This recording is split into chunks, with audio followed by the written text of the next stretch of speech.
today to introduce our speaker, Reverend Bob Flick. Apparently, I've known him for about 35 years. I didn't know it was that long, but I'm happy that I do. He is in such demand that it's taken us about 6 months to get him here. So we're very happy. Maybe I've stretched that a little bit. Bob has served as a priest in the Roman and Anglican communities for over 40 years and is currently officially retired. And I understand that he might actually be retired this summer, although he's been serving as interim at a church in Friendswood. He has lived into and Franciscan spirituality for much of his life and frames his contemplative experiences using much of the theology of Bonaventure, a follower of Francis and Clare of Assisi. Bob lives in Friendswood with his wife of almost 30 years, Sarah Flick, and I've known Sarah for all those 35 or so years. She was one of my favorite residents at UTMB. They have one daughter, Katie, who will be getting married this June right after graduating from nursing school next week. Both Bob and Sarah have active spiritual direction practices, and Sarah has just published a book about that, which I said I wouldn't plug, but I did anyway. So I'll present to you Reverend Bob Flick.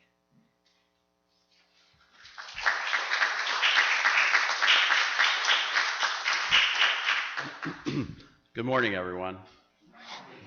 My voice is deeper today because I'm back home in Galveston and all the stuff is going in. And so, yeah, it's great to be here. It's wonderful to have friends like Stan and Margaret, who we've known for many years. I went online and I saw Dr. Sandra Sullivan, and I've known her for many years. And then Helen Appleberg and I were priests together in the Diocese of Texas, Episcopal Diocese of Texas, and she was a good friend of mine. And so to have her remembered here this morning is actually very special to me as well. She was a wonderful woman, and we worked together in several different areas, and she's been struggling so much, but she will be missed. The other things that come together for me is so much of what I've been able to follow up on after having talked to Margaret and sort of do a little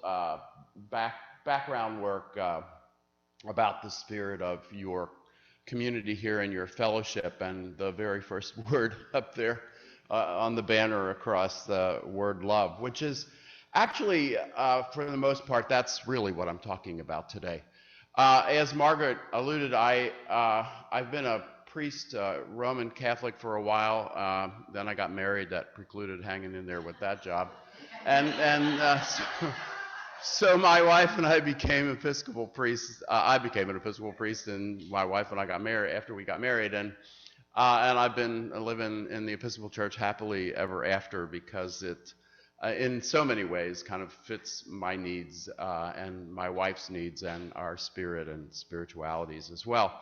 I was a Franciscan in the First Order of Francis for about 25 years and left that community, but I'm a member of an Anglican Franciscan group even today. So a little bit of background. I've done spiritual direction. I continue to spiritual direction for the last 40 years since I was a pastor here in Galveston at the Catholic Church. I lived in Guadalupe down the street for 6 years and had an active practice there. I actually helped found Our Daily Bread. There were 5 parishes that did that together back in '86, and I remember the first day when we opened that place. So it's exciting. Just a confluence of a whole lot of stuff, and I wanted to mention that because it feeds right into what I'm talking about today. I am, of course, a Christian and a Trinitarian. I have trouble calling myself a Christian these days sometimes because of the connotations that brings, because I'm so ashamed of some of what happens under that umbrella in the name of Christianity. I certainly claim to be a follower of Jesus and come after God through that particular relationship. So what I'm talking about today is love. And as a Trinitarian, it's important for me to frame that from the very get-go, because without Trinity for me, God wouldn't make any sense, because Trinity means relationship. It means, for me, Father, Son, Spirit, for others. But in any case, it's relationship. It's what happens in that context of three in one. And so that absolute union of three in one is my foundational definition for love, the dynamism, the absolute connectedness, compassion, understanding, creativity that comes when we learn how to be godlike, or basically when we love each other. And St. Bonaventure, a follower of Francis, helps me frame a spirituality that I wanted to talk about a little bit today. So coming out of that experience of God as, for me, as Trinity, if you don't have that as part of your faith life, you don't need it, because you have that first word, which is how I define that word. God is love. St. John said that for me in the gospel. God is love, Deus caritas est. And so if you don't have that God thing going on, you certainly in this congregation have that love thing going on. And for me, that's the same thing, essentially. So that's kind of how I want to start out. And so contemplation, and I titled this Ordinary Contemplation simply because Margaret made me give her a title, and so I did. And I call it ordinary because it's the stuff of life. I see a lot of people in spiritual direction. Many of them are older. Some of them I've seen for 10 years or 15 years. And as we progress, as we mature in our spiritual journey, I think what I consider contemplation to be the process that feeds us in that spiritual journey. Now, when you drop the word contemplative in some circles, you think of the little nuns who hide in little caves and call themselves contemplatives. And I don't see that at all. I think a contemplative, certainly in the Franciscan spirit, is someone in the spirit of Francis who kind of goes after, who looks after finding God in creation, finding God in everyone, finding God in oneself, finding God in the presence of mystery. And that's what I want to talk about, that spirit of being a contemplative. So being a contemplative, I think, means being present to the presence of love, being present to the presence of truth, being present to the presence of justice, being present to the presence of essentially that absolute experience, which is love for me, love of God, love of self, love of creation, love of everyone outside of me who's in creation, which is again sort of a huge challenge, and also obviously something that we certainly need more of, for sure. So so that contemplation becomes the method of doing a spiritual journey, right? And how do we do that? Where do we do it? And Bonaventure helps me frame that. There's a whole lot of background to everything I'm going to say because I only have a few minutes. But let's start with three areas, the three important areas. So if this love, this ultimate love that I call God, that I call Trinitarian God, if this ultimate love has burst open in creativity and brought us into being, which is how I frame it, then it's my job to find and to experience that ultimate love in three different ways, three different spaces, three different areas. One is the God the love that is outside of me. And creation is one of those places. So in the beauty of creation, it's why I go to the sea. It's why you can sit in the presence of a beautiful flower. It's what St. Bonaventure said, a stone can't talk, but a stone can speak to you if you listen and are present to it. And that's what I'm trying to get at. is that being present to the presence of love that is in everything that is created, is that contemplative journey that happens in the outside of me.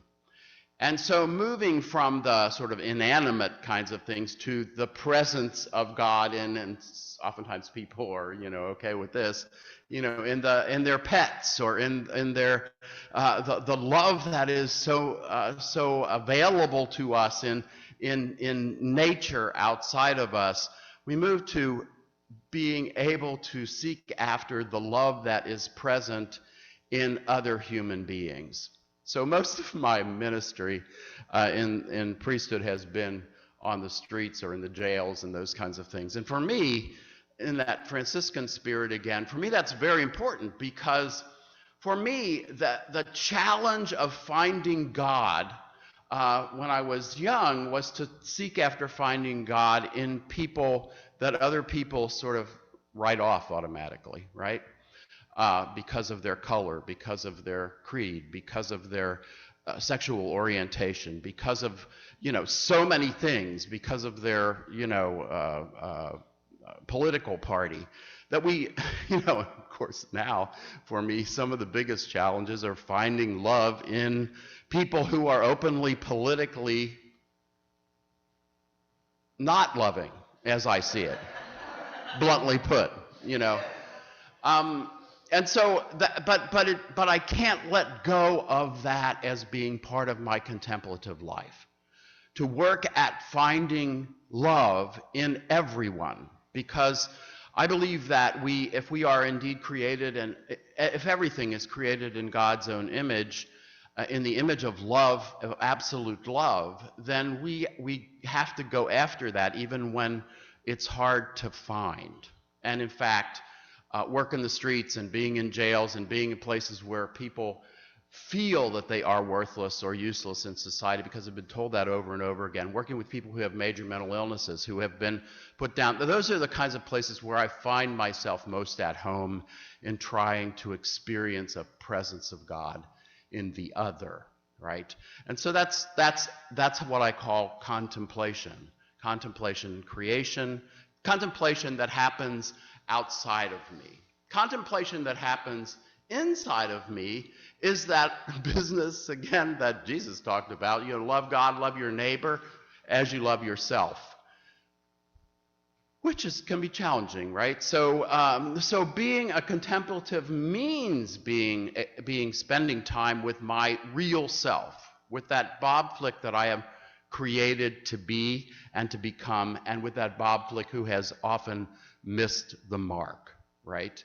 In so many ways. Being present to and this is really typical in medieval theologies, being present to memory, understanding, and will, right? So memory is being contemplative and being present to the love that is in me, means being present to my memory, which is the making present of the things that have been before, not recalling like you might recall 2 and 2 or 4, but remembering, meaning bringing the emotions and feelings and a whole lived experience from the past into the now and making it real again. We call it anamnesis. It's kind of the foundation of our Eucharistic celebration in the Episcopal Church. So that remembering, so that what has been is now in the now, and I can be present to that. Understanding, of course, more ahead experience, the will. I can't go into all that with such little time, but being present to my will means being present to the decisions that I've made. And all well, I'll get to that. And then, so inside the self, outside the self, inside the self, and then the third area that Bonaventure talks about in terms of the contemplative life is a present to mystery. Presence to mystery. Living in the face of what we don't know in our brains and in our guts and in that we've never experienced, but that we believe is real. And so for me, again, that is that being present to the mystery that is God, that is creator, that is lover, that is ultimate lover, that is forgiver, that is the one who draws us into union. So you might ask, if we're all created, if all creation is good and all people are good, then what the heck do we do with all this stuff that we normally call evil in the world? Well, did this love, this ultimate love, create evil? Bonaventure doesn't go there. What he says is that it's sort of like, he didn't say this, but the analog that I kind of, the analogy that I've kind of come up with is this. It's like we know absolute zero, right? And absolute zero is absolute. We can't get there in science. Well, you know absolute zero. And absolute zero is simply defined as the absence of energy, the absence of thermodynamic energy, the absence of heat, right? And then we can measure heat beyond absolute zero. So if using that analogy, if everything that is in creation is good, what we can call evil and say evil exists, Bonaventure say is just the absence of good. It's just where good should be and isn't yet, right? And so don't worry about evil. Don't name each other evil. Don't talk about evil acts. Talk about the less loving or the least loving or the loveless act. But evil in Bonaventure doesn't exist in itself. It doesn't exist. Just like absolute zero is that absolute that is unattainable in nature. Love absolutely exists. The absolute zero of love we would call God, right?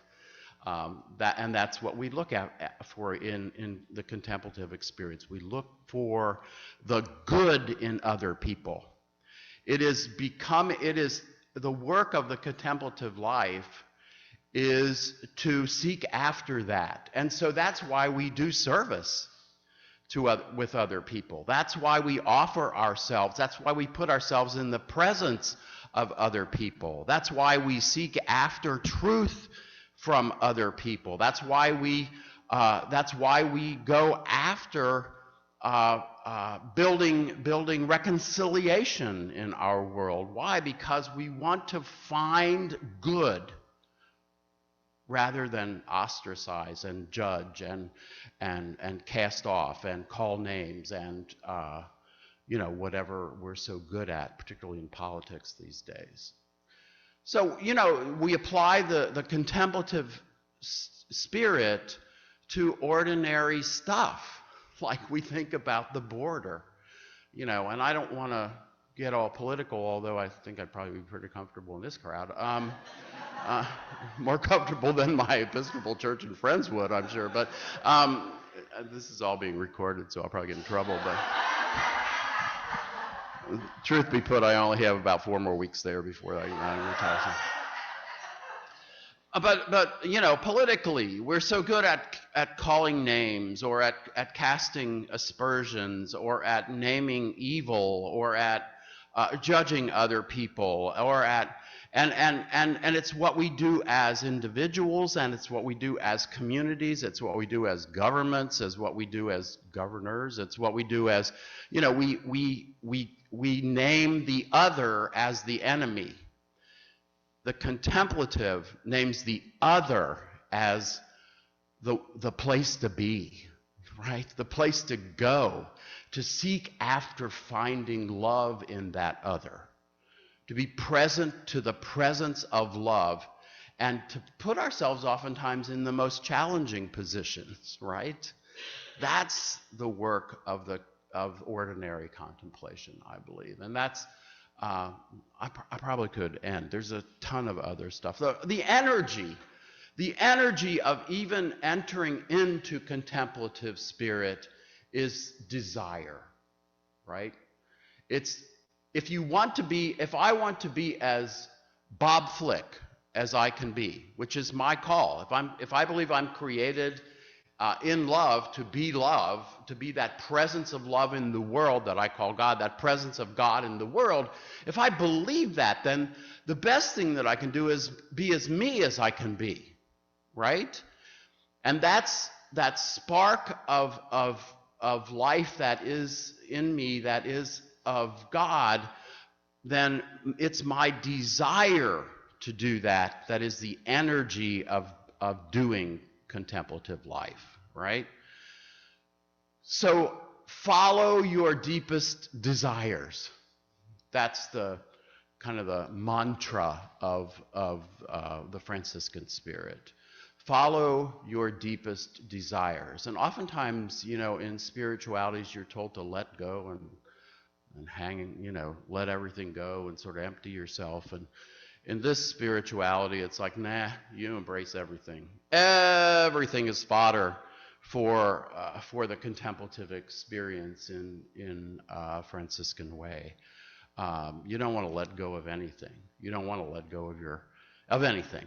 You want to embrace everything, right? And so when people are suffering, when people are broken, when people are unjust, when people are being unjust toward each other, when people are radicalizing you or calling names to men and women who are on our border simply because of where they are or what color they are or whatever it is, without getting to know them, then that's not anyone's deepest desire, because our deepest desires come out of that spark of life that we are created to be and become, right? So I'm going to let it hang right there. I babbled on. I didn't even look at my book, which I brought so I wouldn't babble. But did you say we could do some questions or? Wait until after. Okay.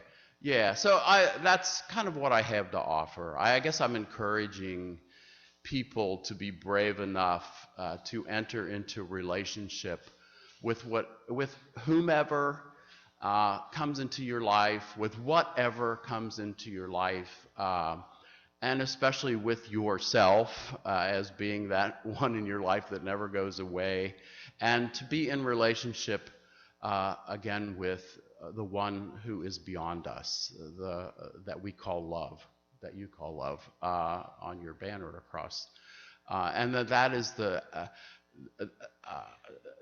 best way to do that is to become who you yourself are created to be and become in your deepest spaces, which is that spark of life, that creation, where it is that each of us are created in, what I would say, in God's own image.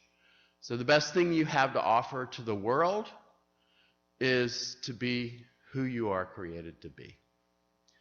And that's the work of ordinary contemplation. Thank you.